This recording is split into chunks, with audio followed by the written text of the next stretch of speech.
Today I want to do a song about a man and his dog. And I hope by the time I get to the end of this little talk, it'll kind of make sense why I would want to do a song about a man and his dog. I've been reading these booklets on grieving.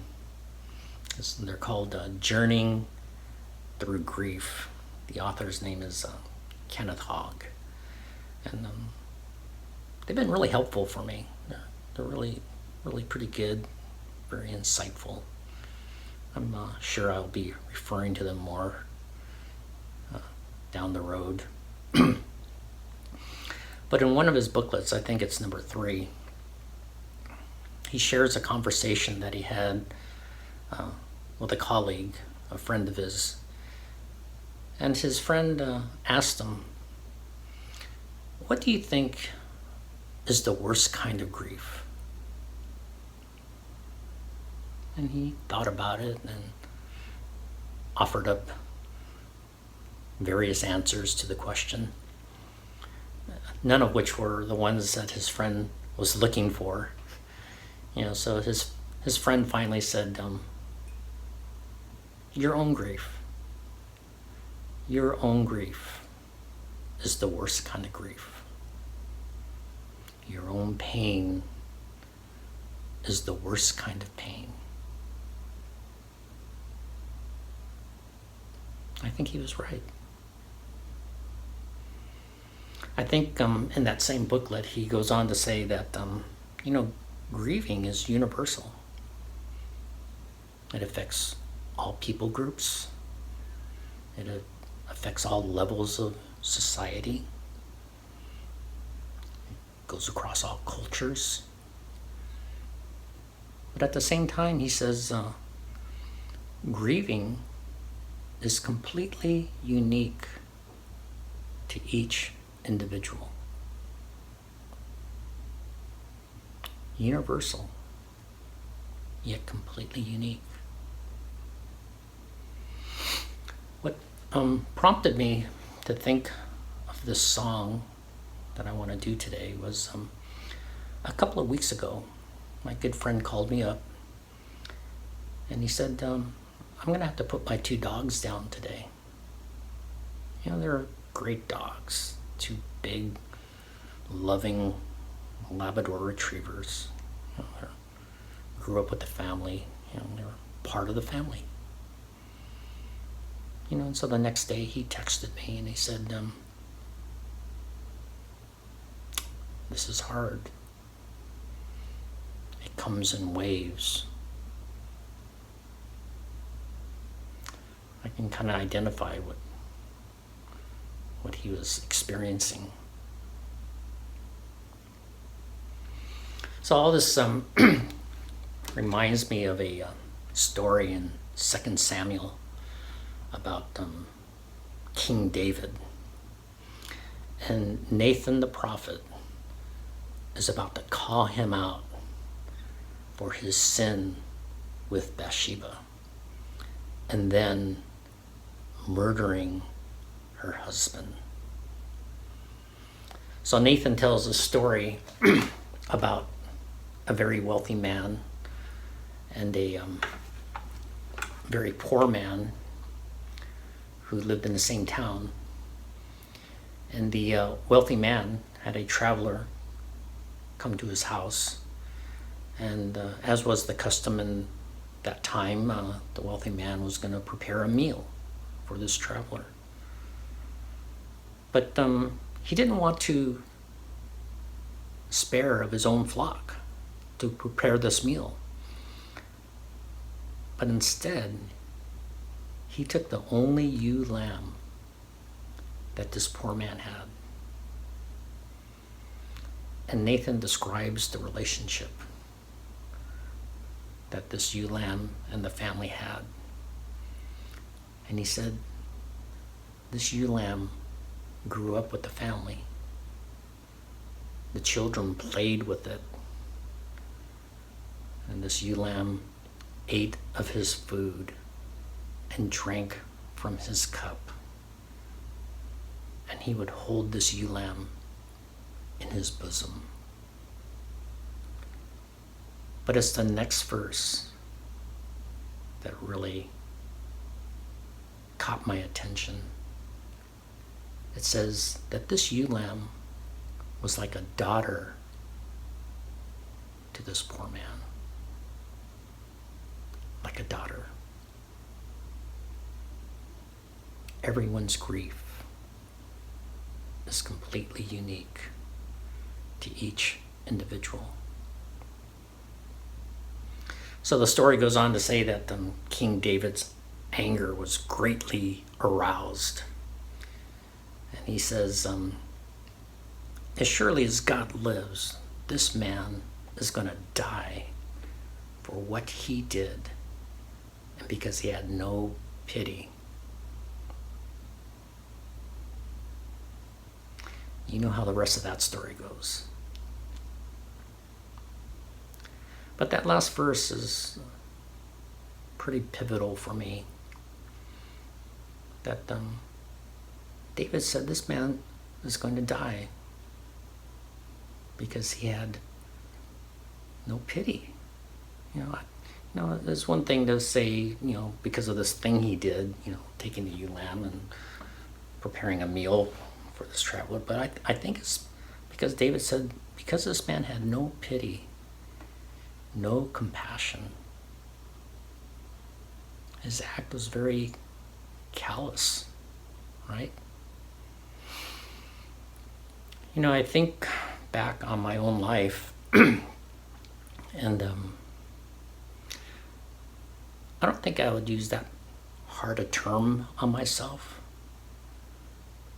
But I think back when some of my friends and family members lost a loved one. I wouldn't say I was callous or insensitive, but I think I can pretty accurately say that I was clueless. Really didn't know the depths of what they were going through.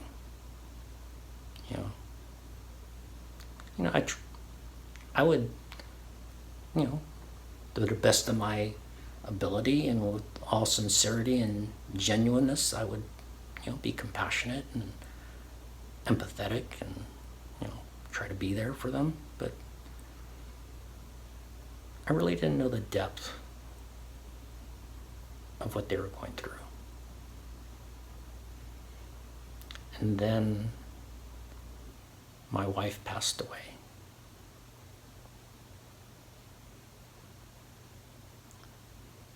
And I would say, oh God, this is hard. This is really painful.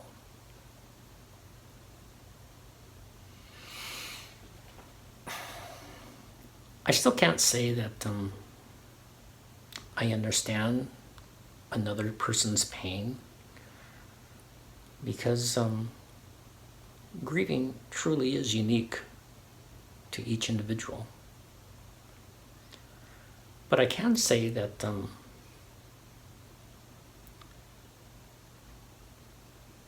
my capacity to be compassionate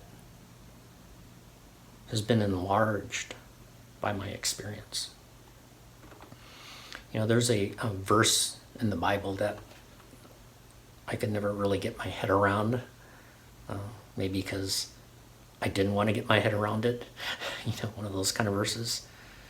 And it's that verse that says that Jesus was perfected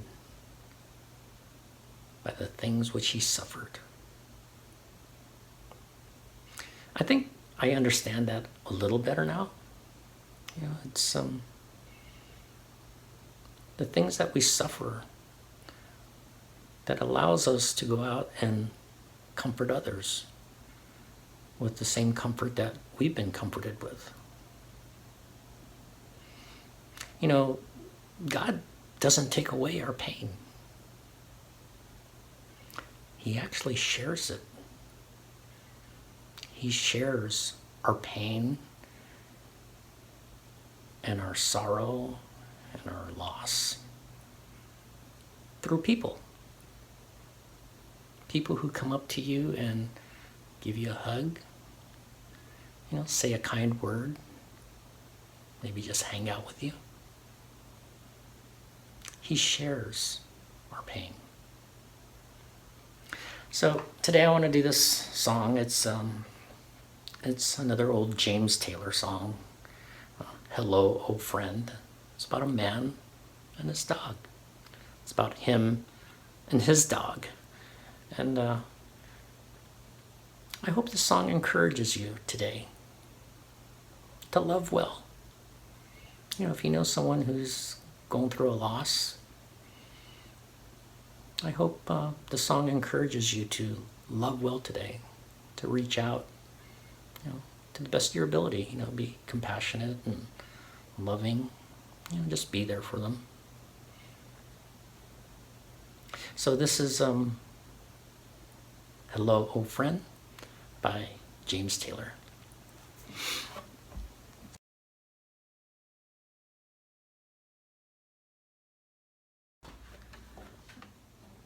Paris's rooftops were lovely to see, and Switzerland's vertical landscapes crossed my mind's eyes just now.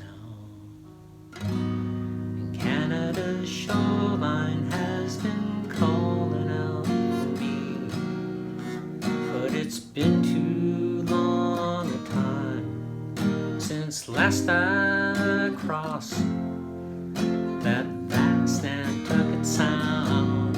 Hello, friend, welcome me home again.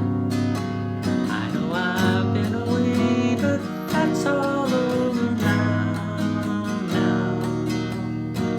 Say I can stay for October now.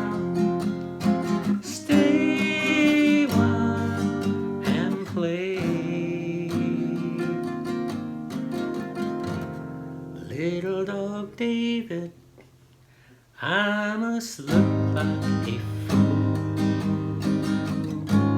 Should've remembered you be forgetting my smell well. So give me a week or so to recapture my cool. I've got stories to tell about how I snatched the devil's catch and I ran the hounds of hell. Hello, friend, welcome me home again. I know I've been away, but that's all over now. Say I can stay for October now. Stay while and play.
I can stay for October now.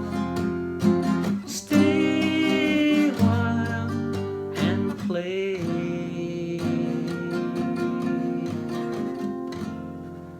Hello, old friend.